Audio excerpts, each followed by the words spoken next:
Hello, everyone. This is the PWP Traveler, and today we have a very special guest, Miss Yvette Larsson, who is an IB educator. She is the co-founder of AHA Accelerating Education and a very good friend of mine. So Yvette, well, we have a very rich agenda for today's interview. And I would like, if you don't mind, to start with AHA Accelerating Education first, because I think that this is the key point that will bring all these innovation to our discussion. So first of all, I've been working in the IB for 9 years. This is my 9th year, actually. I work at the International School of Helsingborg in Sweden, and I'm Swedish myself. Prior to that, I was living abroad in different places for nearly 14 years.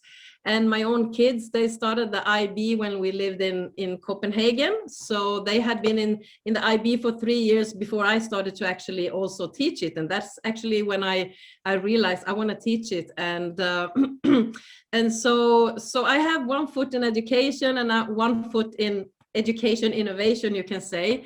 And the AHA initiative, concept, foresight, whatever you want to call it, we started a little bit more than 2 years ago together with my colleague Nana Spets. And it actually started because we wanted to bring in a well-being program in school. And this was before the pandemic. We wanted all students, all learners to have physical education in school, and we wanted to have more social emotional learning. And we also connected because both of us were very interested in applied neuroscience methodology and how that could help engagement and learning amongst our students. And so we put together this program, we call it Move and Learn. And that was 3 years ago, actually. And Move and Learn, then we anchored it in the IBPYP, the PSPE, which is the physical education program. So we anchor it there. And as it is now, 3 years later, all our primary year students, they have physical education now every day. And they do learn about neuroscience, and they do use it in their everyday life. And they also are, of course, the agents of change. They are now the ones who are leading more and more sessions. So, and then came COVID, and we also noticed that the teachers, the educators at school, they were also in need for a well-being program, because in Sweden we were a little bit, what can we say, original, because we were not in, we didn't have a lockdown at all. So all the primary teachers, they were actually teaching. And so you can imagine how it felt like the whole world was in lockdown and we were going to work. So a lot of educators were, how shall I say, fearful or worried or anxious. So we felt the need to work together more as a team and be empathetic, compassionate with each other. But we also created like resilience program, growth mindset program, and just a moment for us to talk together, because we can be as resilient as we are, but also to feel this sense of belonging together with each other. We started to talk about all the other things that we saw in education and all the things that we thought was, we were asking those questions like, what should education and learning be in the 21st century? And we were asking a lot of those what if question, or imagine if, like, let's say that we know that teenagers works best at 9:30 and not 8 o'clock in the morning. So why don't we make schedules for the learners to start later? Like those very practical things. And looking at also the IB program that we have been teaching in, doing learning and teaching in, and we said we have so many good stuff coming in from there, like look at skills-based learning, concept-based learning, interdisciplinary learning, project-based learning. We were looking at those things, and also, of course, wanting to bring in social emotional learning, and that came more and more. And I see loads of schools now after the pandemic, or some, we are still in a pandemic, but that has taken a much bigger role in school now. I'm super happy about that. So that's how Nana and I, we started to collaborate with each other. And then super happy that we were invited to come and work at Hatch, which is Helsingborg Tech Hub. So there we got our influences from innovation, from people thinking a little bit broader, and we also got invited to be country lead for Learn Life, and that's so interesting. being in advisory board for 100 when they did their Lego and social emotional spotlight, sitting in round tables with UNESCO when they are talking about futures of education. So we have done a lot of those types of foresight in education, foresight in learning, and those types of works. And we have also done a lot of research, and our research now has been circulating a lot around the skills help us to tackle societal and planetary challenges. And these are skills also that are coming back for us as educator in the IB. So that's how it started. And we have done a hackathon and hackathon sprints for teachers and hackathons for youth. And this summer we are using the Future Mindset Playbook when we do our hackathon for Peacekeepers and Game Changers. So that is very bottom line, how it started and where we are now. That is amazing and very interesting. And since I would like, because everything you're doing is based on research, actually, just the fact that your starting point is neuroscience, which is a relatively new domain in science that is actually, let's say, taken into consideration when it comes to education. And that's why I say that it's so innovative what you're doing in AHA Accelerating Education, because it's an approach where I think that it's so groundbreaking into the field of education, in my personal view, as it focuses on emotions and how the neurons in our brains are affected by something that makes us feel wonderful or fulfilled or feel safe. This creates these pavements of like in our brain and our neurons, and it triggers all these skills and capabilities that every individual may have according to their interests, which is all of this is so IB that you have started this, this new move in education with all your actions, and it's so meaningful that it is an example for the global world. I mean, for the global educational society. And that is why it's super important and crucial to actually bring all of these theory, all of this science into the classroom and outside the classroom, because all your actions that you just mentioned, the Lego action, all your activities, when it comes to the global perspective of students, all of this it's not limited in the walls of a classroom, but it also gets outside of it. And speaking of which, I would like to make a bridge in some aspects of how do you implement agency? How do you implement agency in this aspect?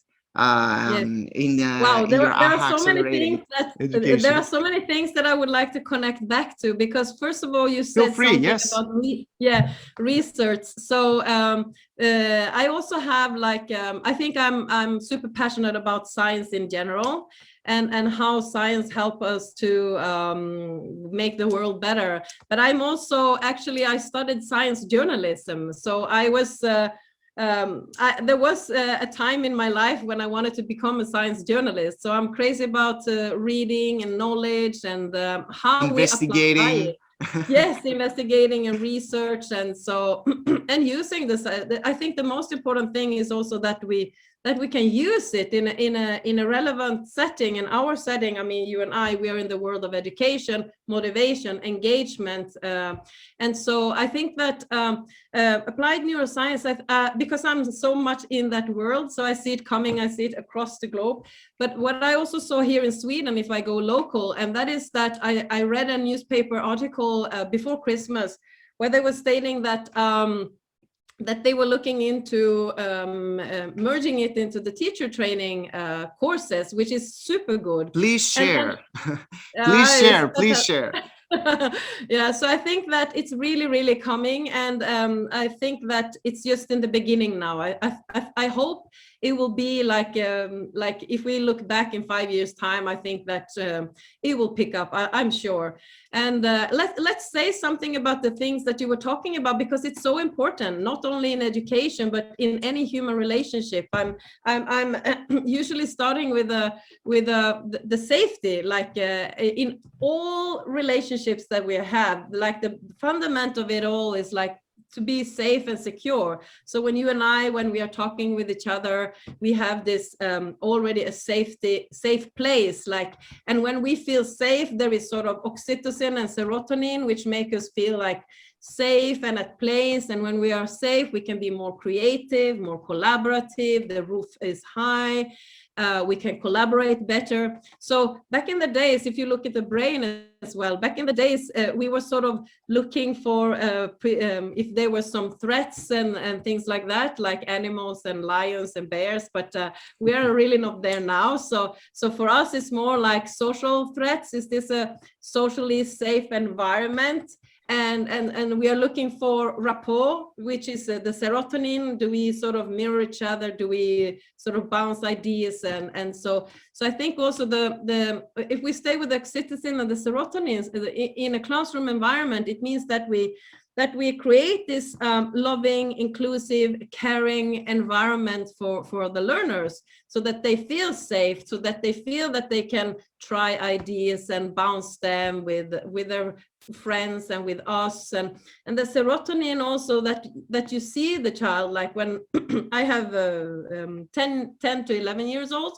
So in the morning when they come in, I will stand by the door and I will chat with every one of them before they even go to the classroom. So in that sense, I can see if somebody is happy, somebody is sad, somebody is just So I have this pre-knowledge already, but each child knows that I saw them, so I can crack a joke with somebody who is super like awake, or ask somebody who looks sleepy, like, hey, do you need some more sleep? Or how are you? Can I help you today? So that's the serotonin. And if you have that already when the day starts, then they are becoming more engaged also. And then of course you have endorphins, like this when you joke with your students or with each other, or when you smile to each other, like a smile, like a real smile. It has to be a smile with your whole face, not just the mouth, but the eyes are evil. No, but it really needs to be like a The like eyes an are honest evil. smile. Right. You know them as well. Yeah, yeah, It's of like, course, of course. yeah, but so a smile, a joke, those kinds of things, fun. This is also so motivating, and it really boosts creativity. So if you know that, then think about those things when you go into the classroom, or you go into your team, or wherever you work with. And then of course dopamine is creating this lust for learning, this curiosity, this in a film it's the cliffhanger, in a book it's the hook. But those kinds of things make you really curious and want to learn more. It can be like if you're an IB teacher and you say, tomorrow we're going to start with a new unit. Oh, what is that?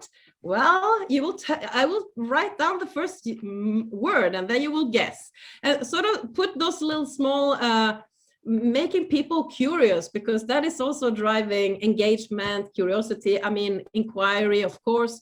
So I think inquiry-based learning is highly driven also about dopamine, like the willingness to find out more. But then we also must say something about, because these are all fantastic and fun neurotransmitter, but then you also have cortisol, and cortisol is our survival neurotransmitter, like made us attentive and made us survive.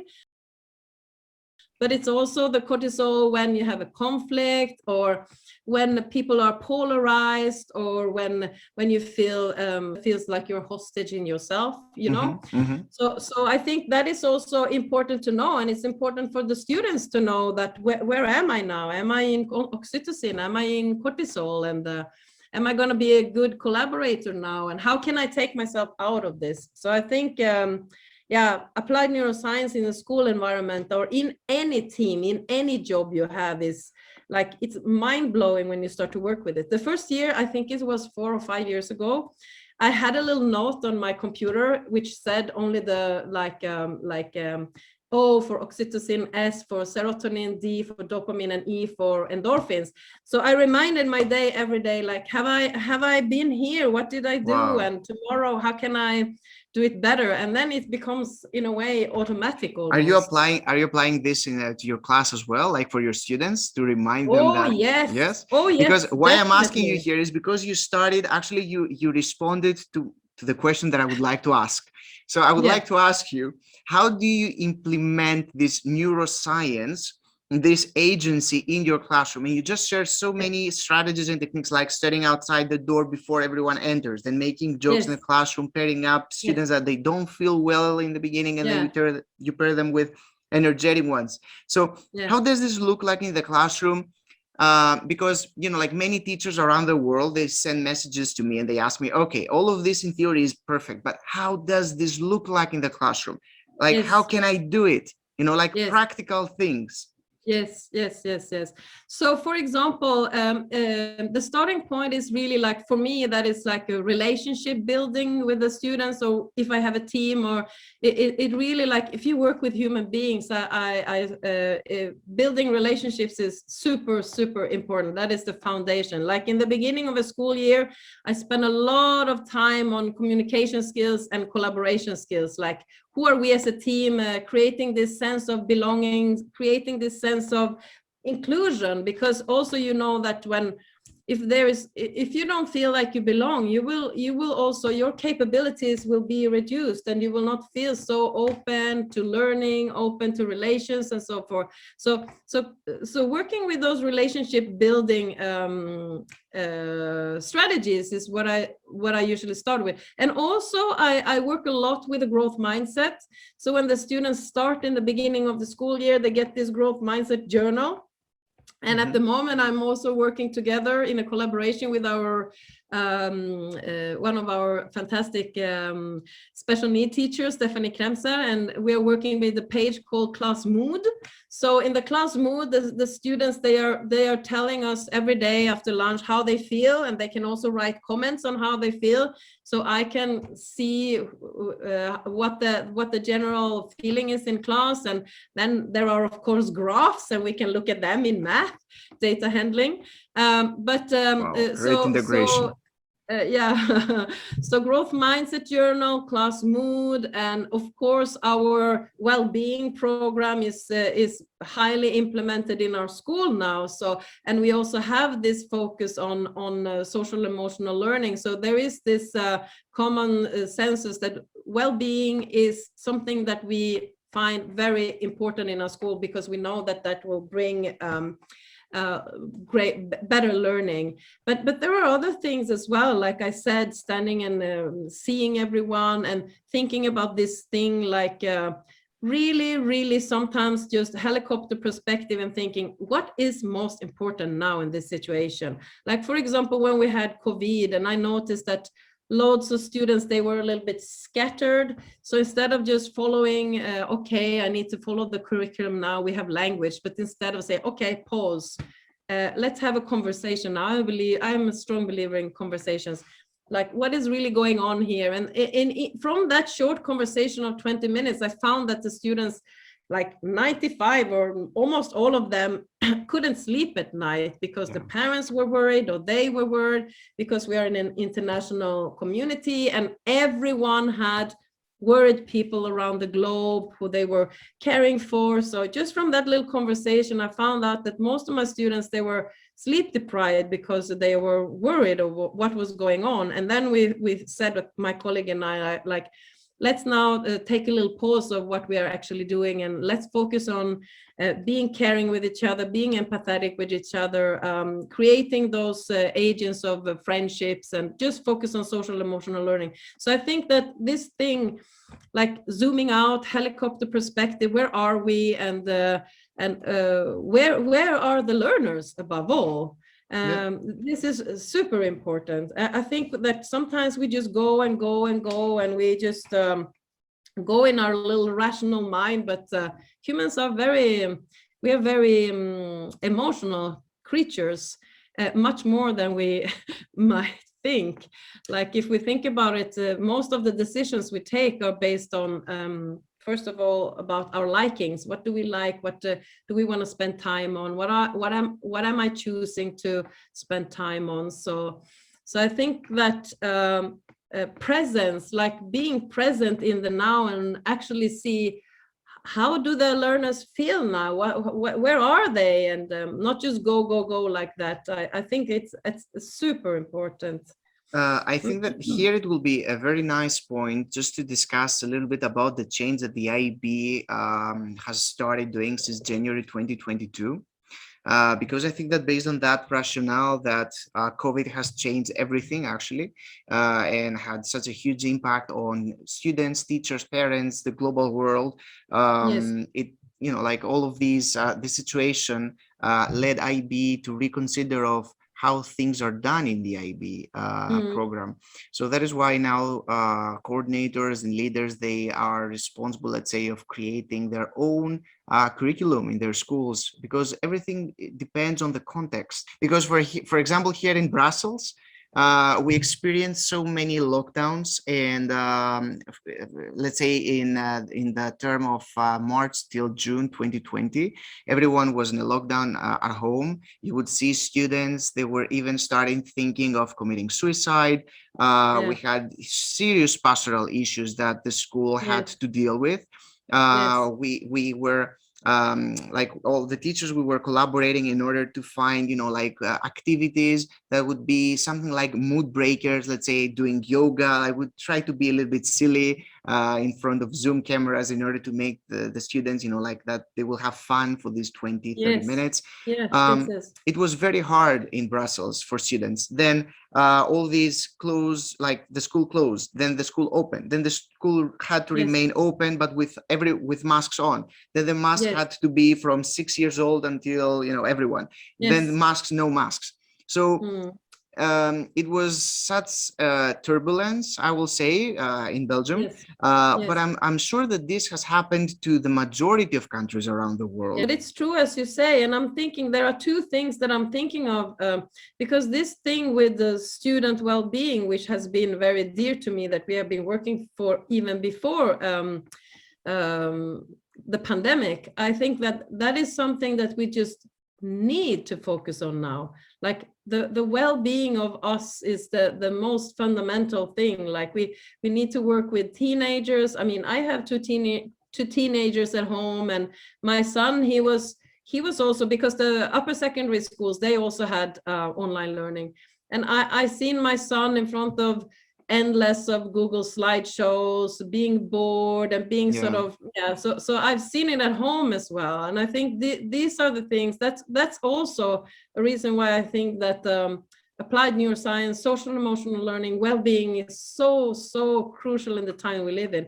And there were two things I was thinking about when you were talking as well, and explaining how the situation were in Belgium and many other places. And there are two things that I'm thinking of, and that is how humans adapt, like we are adapting to a situation. And the other one is also how we work with our resilience skills, because it felt like at some point, it felt like we were all running a marathon and we didn't know when the marathon was going to end. And that is also something like how you build adaptability skills, how you build the resilience skills. And sometimes we just need to take a pause, reflecting, and then to be able to continue to go forward. I think we all need a pause and to sort of clear our minds, spend time with loved ones, and super important. And that is also something that also leads into what we also wanted to talk about, the times we live in now, like how to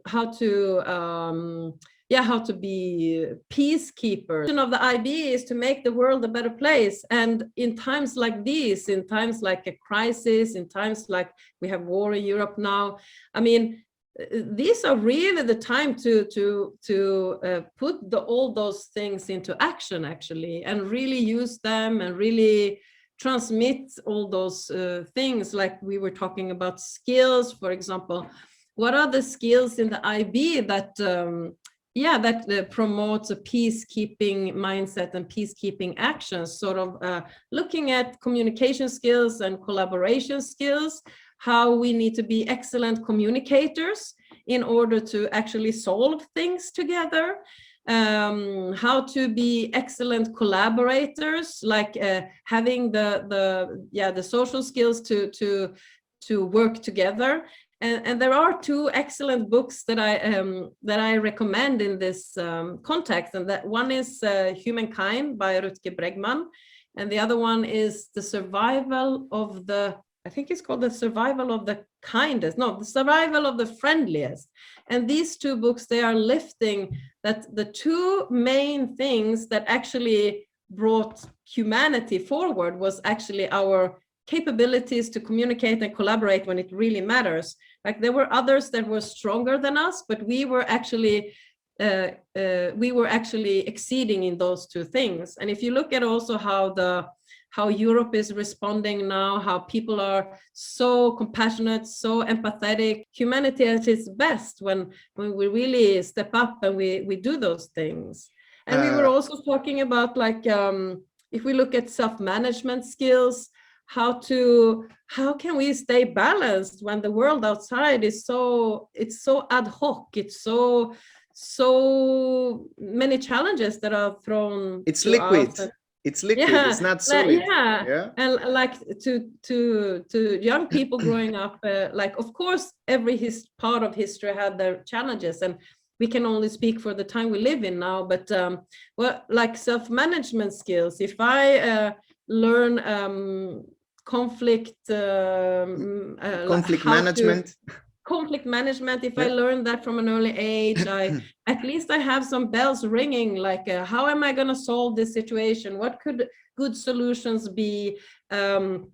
How will I stop myself from like communicating in a bad way? Or how can I try to work together with people who think a little bit different than me, but we work for the same cause?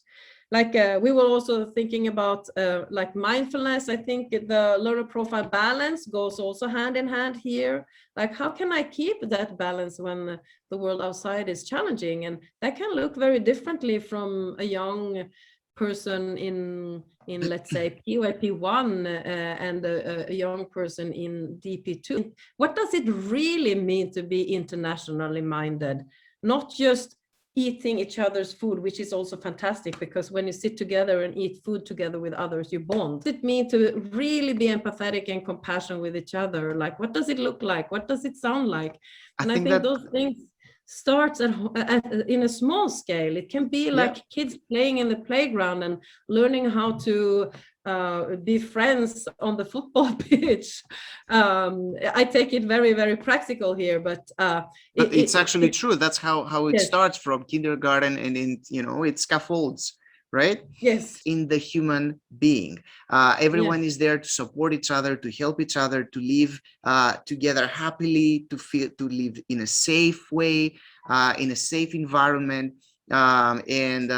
This freedom is essential for someone to cultivate themselves, to cultivate their society, to connect with the global network of societies. So at the same time that, let's say, it was freedom, we had peace in Europe, there was war in Africa, or there still is, actually. There are also some dictatorship around the world, like in Asia, for example, or in some islands. It is our job as educators, and our duty, actually, not a job, it's something that we feel inside, that we need to change, that we need to make a breakthrough, and to actually like help these people find the inner will and the strength to become who they want to be, to fight for their rights in a peaceful way, of course, and this to become broader in order for people to live in a happy and free life. So the IB, as you mentioned, has the IB mission statement states that we need to foster students and to cultivate this peaceful world into the mindsets of students, that they will be contributors to this. So I saw that you made a very beautiful activity in your classroom, and you shared your picture. I will share this picture in the video as well. And I would like you to share your experience with your activity and what was the feedback you got, because I also did the same in my classroom, because I wanted to, to exchange this feedback and see that this actually has a meaning, has an impact into the students' well-being and into the students' mindsets in the classroom. So I would like you to share how, like, what you received from your students, and then I can also share, and we'll see. Yeah, and it's interesting that you say it, because when I posted that on LinkedIn, I had other IB teachers across the globe who also tagged along and said, hey, I would also like to do this, and let's see if we can connect them even better, because they were asking so many questions. And then I was just putting out like provocation, like how we can be peacekeepers and game changers. That was really the questions. And then we had, because I do a lot of storytelling with my class, we discuss a lot in small groups, in big groups, thinking, reflecting themselves. But this one we had in the big class, so we were just filling the whiteboard. I asked them, so what are the things that you know from being a student here at ISH, like our school? Like, what are the things that can just help us to be a peacekeeper today and tomorrow and forever, hopefully? And I asked them to just reflect first. I work a lot with think, pair, share, like thinking for themselves first. So they got out their little unit books and started to craft some ideas, and then we just filled the whiteboard, and honestly, the things they brought up was really things that I myself also were thinking about. But that is also the power of trusting students. Like I am not a teacher who is standing and holding lectures. I prefer to do provocations and to have the students really own their learning. I give them some direction, of course, but then after that, when we were done with filling the whiteboards, then I just asked them to draw or to paint them as peacekeepers. And then we had the whole wall full of peacekeeping symbols and messages. And so we were looking at symbolism and color. And I think it made them really happy. I mean, it was a beautiful, like we were working with that from, let's say, 8 in the morning until 12.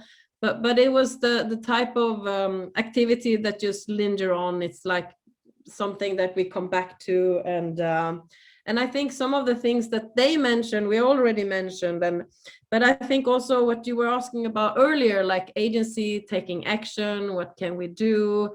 And I think agency and action also come with a learner profile, courageous, risk taker, because sometimes you really need to be a little bit extra courageous, and sometimes you really need to be a little bit extra open-minded. Like people opening their homes, for example, may think in the first place, oof, I don't know those people, should I invite them home? And then the courageous in you may think, wow, this is an extraordinary, like not in a good way, but in a bad way. There is a war going on. And then the courageous in you may think, yes, I'm going to open my home for those people, and I'm going to be open-minded about it and see. And this is also a moment when I think you have the fantastic connection with people as well, and you can connect in your common humanity. If you feel included, if you're in a group where you have this sort of type of way of communicating with each other, which is positive, then the risks are also less that there will be a conflict emerging. So I think those kinds of things are super important to think about. And you were also mentioning the word change. Change is also a key concept in the IB, like looking at change as a concept, looking at, we all want the same thing. We want to feel safe. We want to have a home. We want to be able to live with our families, to be able to express ourselves, be able to unlock that thing that is inside us, that's a potential. And that is for all human beings. And we are just sort of, you and I, we are super lucky to be in northwestern Europe, where life is quite stable. I mean, Sweden hadn't had war for over 100 years, I think. So I think all those kinds of things are, it's important to reflect on them and also actually appreciate them and see how we can continue to keep them. That is very true. I will say that for my class and the experience that I had for the Game Changers activity is that it actually came as a reflection because like on Monday, we had an event at BIS where we protested for peace. So the entire school, they wanted to collect some funds to support the refugees. So we all came dressed in white, and we wanted to pass a message to keep peace around the world and to have balance in the global society, in the global community. And the students, we had the discussion with students about peace, about inner peace, about mindset, about like this emotional intelligence, and how this is super important when it comes to someone be a peacekeeper or someone to be a game changer if peace is not in place. So this prior knowledge, this prior experience helped the students perform, let's say, or participate in a meaningful way in the activity that you shared on LinkedIn. And we received some very amazing responses, like being open-minded and respect others, discuss. They all mentioned the importance of discussion, that you need to solve all your problems. If you have any questions or if you have any misunderstandings, that they can't be solved through discussion. And this is something that I would like to discuss with you, because you said that the AHA Accelerating Education, you are focusing on communication skills, and that problems could be solved easily if you have one conversation at a time. I would like to pass the ball to you now, because I know that you have something good to share here. It's an exploration for us as well. So let's explore this space. So what we have now, we have in that future mindset playbook, which is not about the future, it's actually about the now we're living. We have sort of we have organized skills. We have read a lot about future of work, future of school, future of education, future of learning, anything that has to do with the future. I think we read all the reports, like from the IB, from the UNESCO, from EU, from OECD, and we have sort of narrowed down some key areas, and we found, and this is not like a final truth, it's a document that is dynamic, but we looked at the first one in the playbook is social emotional skills. Like, what are the things that actually, like you're talking about emotional intelligence, like not only in schools but leaders. If you look at leadership, like what is one of the most important skills that is really emotional intelligence. Like, you have to be able to hold the room, you have to be able to read what's going on in a team. And so then we're looking at inter and intra communication skills. How do I speak to myself? Growth mindset. How do I communicate with others? And how do we create things with each other? And then, of course, the cognitive skills, our executive skills, like that goes into what we were talking about earlier, applied neuroscience. If we know about the brain a little bit and how we work, then it's also easier to create really great stuff together. And then we are looking at the physical aspect of us as humans, like do we get enough sleep? Do we eat good things that gives us energy? Are we exercising? I think this came very much also from the pandemic time, like how are we taking care of our physical part, and how are we also taking care of our more spiritual part of us, that is like, I usually take the iceberg as as an analogy, like a metaphor, like what we see of a human being in the top of the iceberg, but our inner self, it's like the universe. Does it ever stop? Like our inner world, does it ever stop? It's like the universe, does it ever stop? We don't know. But also those kinds of things, like how to bring out the essence of who we are. It's super important, and create environments that actually is positive. And so then, of course, environmental competences, like how do we take care of the earth we're living, and also the environment where we are, taking care of earth. A person who spends a lot of time in nature will not be a person who will destroy it.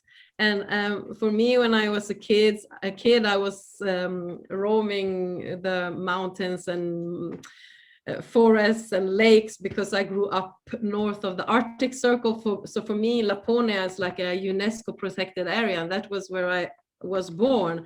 So it's really, really deeply rooted in me to be in nature, and also the connection to nature. Like we are becoming more and more disconnected, and I think with COVID we saw that this connection back to nature is booming again. Like people needed to go outside for walks and do all sorts of things, because it's so important. Like how many generations have we lived in houses, and how many generations were we gatherers and hunters? And so this thing about spending time in nature, like think about being by the sea. I mean, you're from Greece, think about being at the sea, seeing this beautiful turquoise sea, like how good you feel. Or I live also by the sea, but this is so important. And bring in outdoor education also, like making space for outdoor education is super important. Like you learn so much when you go outside. Just a walk in the forest can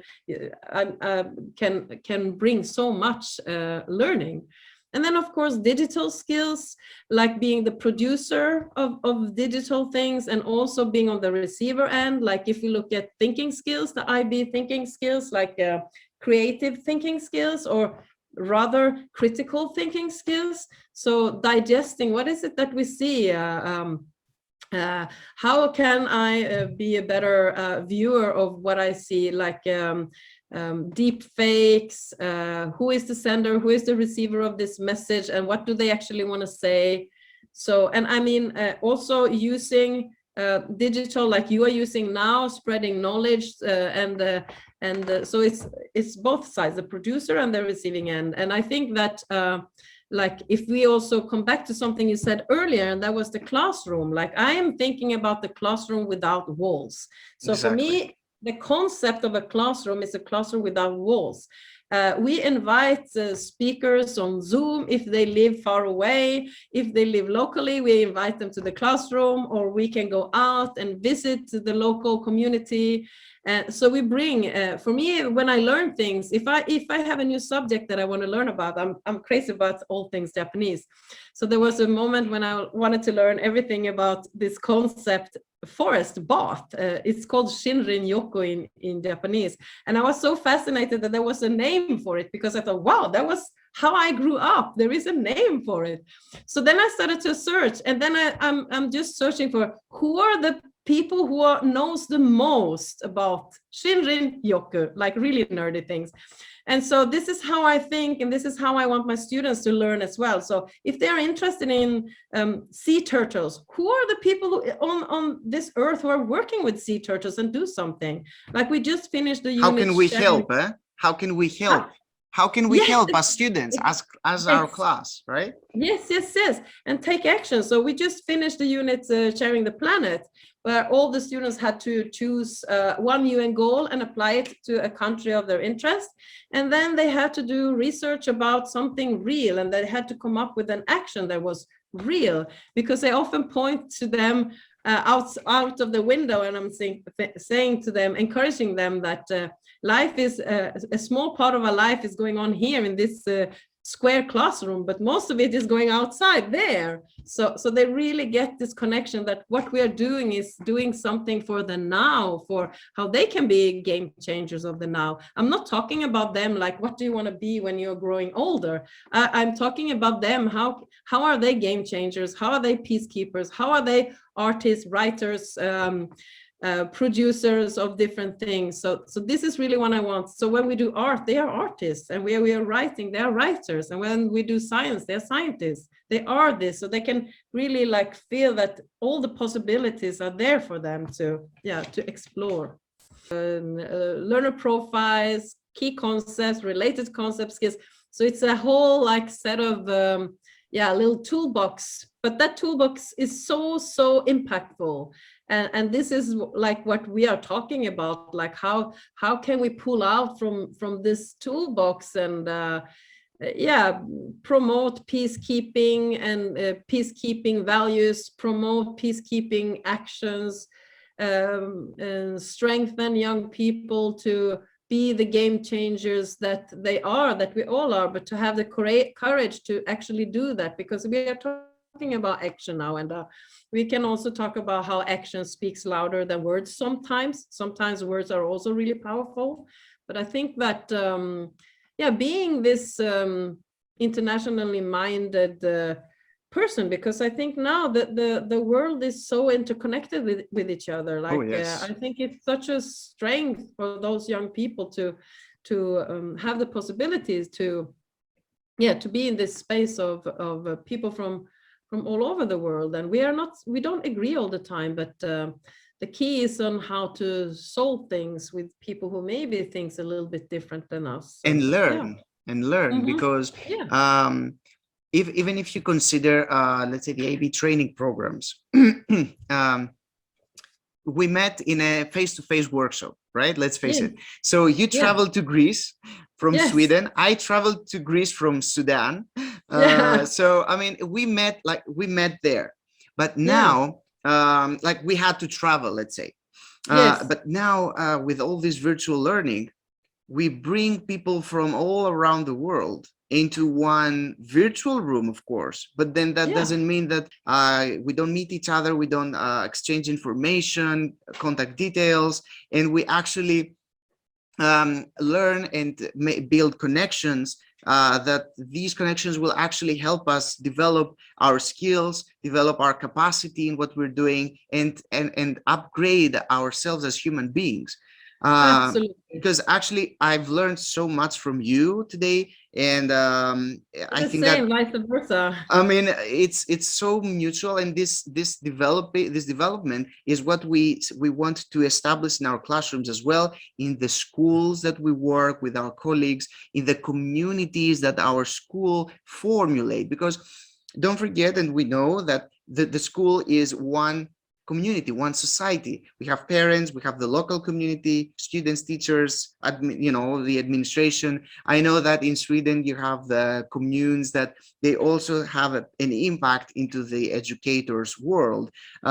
So it's like a chain that all these bonds together, they're super crucial in order for you to have a balanced life, in order for you to live in a safe manner, that your endorphins and oxytocin, they all function in a proper way, and that you will function as a human being. Because we can also do a little bit of a mind experiment. If those things are not at place, like if you don't feel safe where you are, if you are hungry, if you are all those kinds of things, that if you're in a space where you feel threatened, or those kinds of things, that is also the opposite. And we have to think about what are the societies that we want to build, what are the communities that we want to build, what are the learning communities that we are building,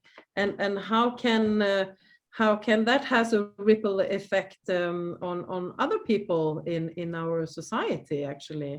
Shapes us on who we are, and our challenges, our celebrations. Like whatever you say just pops up central ideas of units of inquiry in my brain at the Yes. moment. Yeah. Yeah. I mean, Yeah. it's Like who we are celebrations, who we Yeah. are Where we are in routines. place and time. Yeah. Yeah.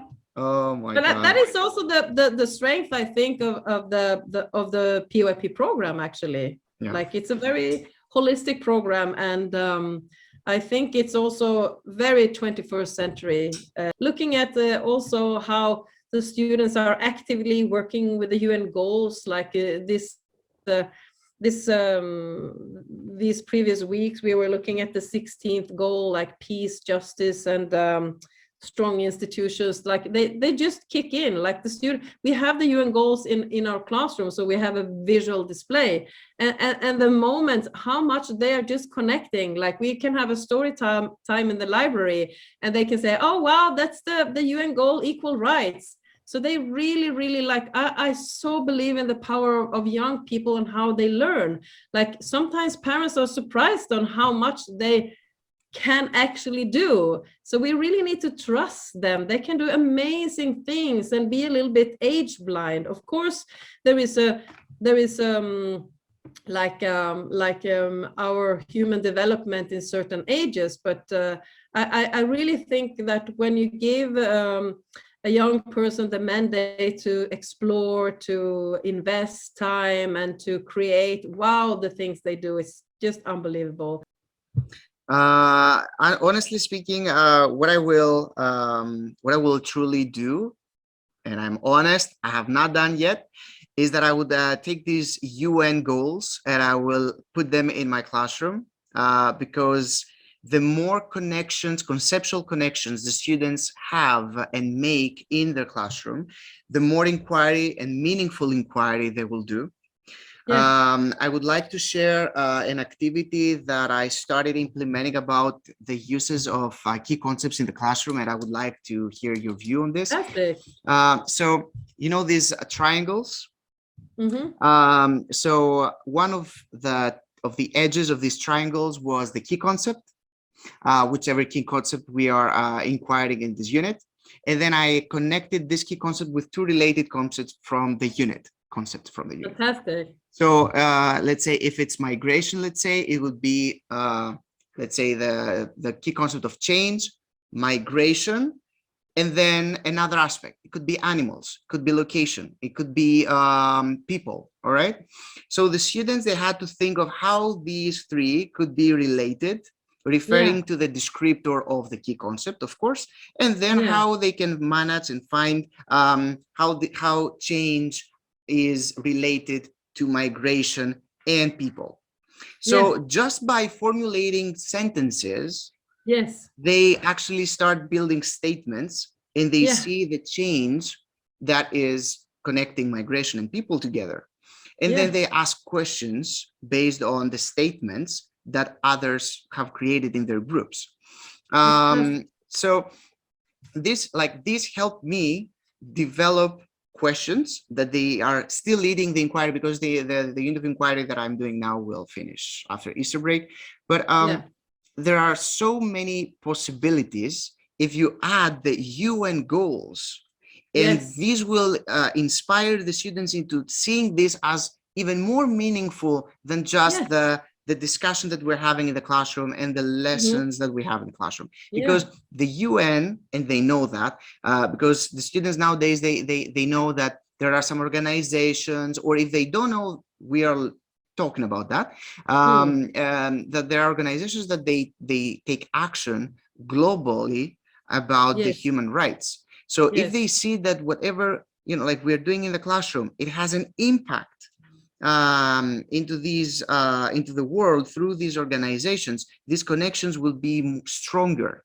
And then their curiosity will increase, and then it will be this connection with real life. That is super important thing for me in my learning and teaching with the students, with the learners, because I think I try to connect most of the things we do with real life. So for example, in math, we just started a new topic with fractions, decimal percentages, and math can sometimes be a little bit like a standalone. but we always have, we have always try to have some sort of like a real life math sessions where the students come up with all the areas where they can use those skills. So was it 2 days ago, we were also filling the whiteboard with examples on how they can use fractions and percentages in the real life. They come up with some really awesome stuff. I'll be like, oh, I didn't think about that. But yeah, like the battery of my computer is always low, so they say, oh, 20% left. My God, okay, yes, make that a fraction, you know. That's so super true. fun. Yeah, but so real life is super important, because when they, as you say, when they can connect them with their own life or the life outside in their learning communities, then the motivation goes up and they can really see why they are learning some things. And I think that is what school should be about. So I think that the more in real life, the more we bring in community members in the learning, like parents, experts that we know of, or the students themselves, the more rich of an experience, the more immersed the learning will be, and the more, if they are the creators, come up with ideas, I think that is the last part of the inquiry circle as well, like authentic Action. agency, Yeah. action. Yeah. So I think if you get there, then that's pretty good, actually. Yvette, So the question was, did you enjoy the interview? yeah, very much so. I mean, we can continue to talk, and there's so many interesting things. So I would like to say, first of all, I would like to thank you for your time. And the same to you. And I think that everyone learned so much from our discussion. I would really love to hear from everyone, like to write down in the comment section below. Okay, awesome.